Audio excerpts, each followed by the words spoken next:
The Fair Pay, Fair Practice Policy Toolkit, developed with and for organisations like yours, will give you the practical and realistic help you need to create a fair pay, fair practice policy that works for your organisation and contributes to transformative change for artists and freelance arts workers. I'm Heather Maitland. My colleague Janice McAdam and I have put together a short video to introduce the toolkit on behalf of the Arts Council, who commissioned it. Since the Arts Council's Paying the Artist policy was introduced in 2020, we've seen increased understanding and significantly better practice in support of paying artists and improving their working conditions. But there's still a lot more work for us to do, and our focus now must move beyond pay. In developing this toolkit, we consulted widely across the sector. There was a strong desire to advance fair pay and fair practice for artists and also for freelance arts workers whose careers are just as precarious. So, how can we together create change for artists and freelance arts workers? Well, 95% of the 500 plus artists and organisations who we consulted in the development of this toolkit said that policies make change. The policy toolkit has been developed for organisations that engage professional artists and freelance arts workers, but we really hope that other people will find it informative too. So how will it help?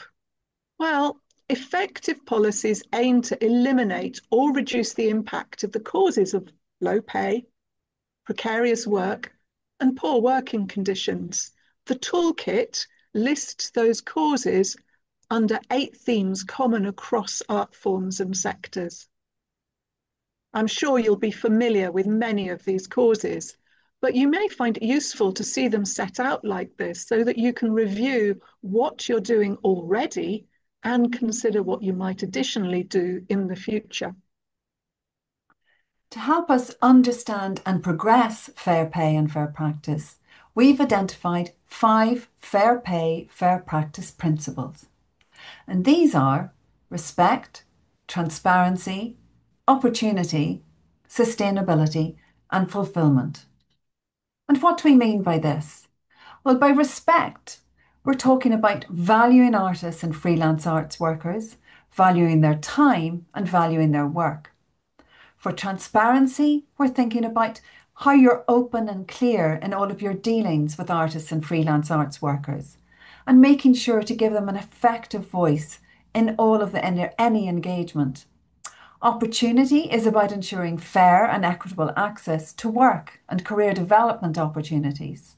And sustainability is about thinking how you can advance careers for the longer term. And finally, fulfillment. And this is about enabling artists and freelance arts workers to do their best work. It's about promoting a sense of well-being and ensuring motivation. Now, all of these 5 principles must work together to achieve positive change, and none are more important than the other. These principles will shape your fair pay, fair practice policy. Let's look at one of the principles more closely. We've picked respect. You'll see that the toolkit starts by setting out what fair pay and fair practice looks like for each principle. And then we've got a list of possible actions you can take to advance each of the principles. They're examples, and they're based on what we found at least some of you in your organisations are already doing to improve pay and conditions for artists and freelance arts workers.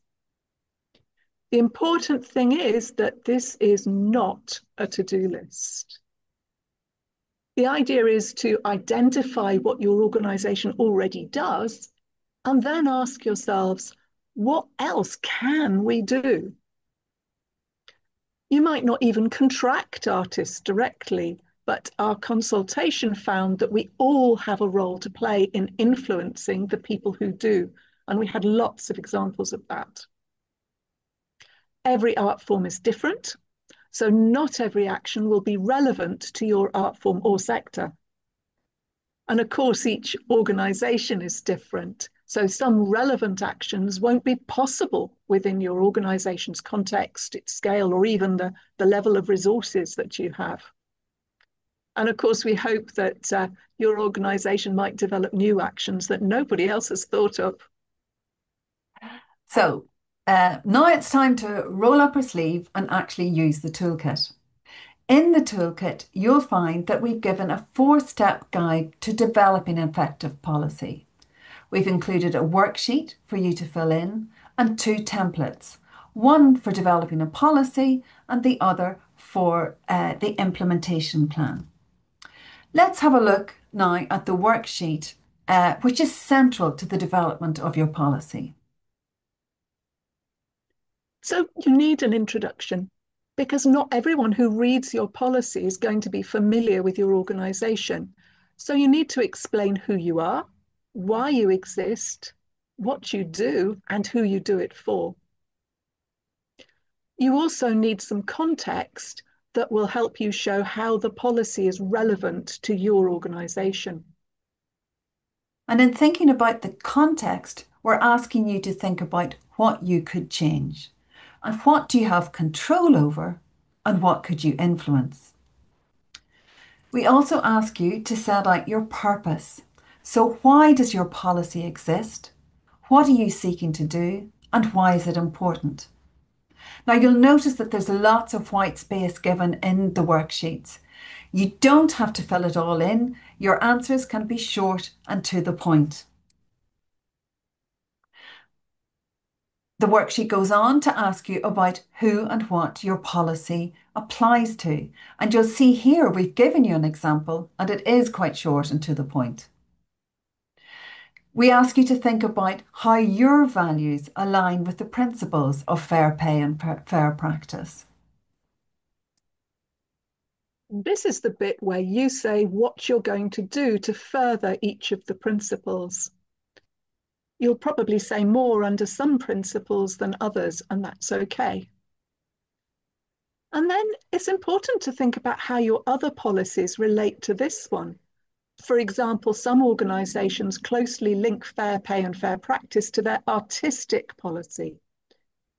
It may also have a strong link to your principles and policies around equality, diversity, and inclusion.